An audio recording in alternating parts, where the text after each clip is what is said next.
Hi everyone, in front of me I've got Nokia X10 and let me share with you how to change system language on this device.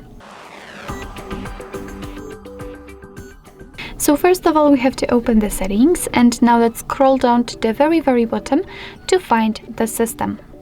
Now let's tap on languages and input and enter languages. And as you can see, here we've got the list of all previously added languages. We've got the English and the other language.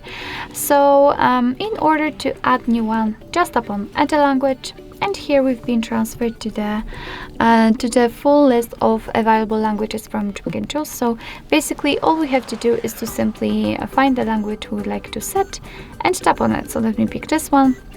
Sometimes, of course, depending on the language, you will be able to pick the region, so just tap on the one you'd like to set.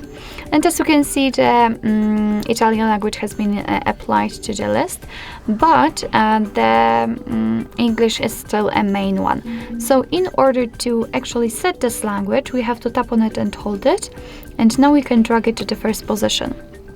And as you can see, within a second actually, and the whole system, the whole menu will be displayed in chosen language. Let me show it to you again. Tap on it, hold it, and drag it to the first position. And again, we've got the English. So basically, if you'd like to remove the languages from this list, just tap on the three dots icon in the right upper corner and tap on remove. Now let's mark the languages and tap on the trash bin icon. Tap on remove. And as you can see, we've got only English left. So basically that's all. This is how to change system language in your Nokia X10. Thank you so much for watching. I hope that this video was helpful, and if it was, please hit the subscribe button and leave the thumbs up.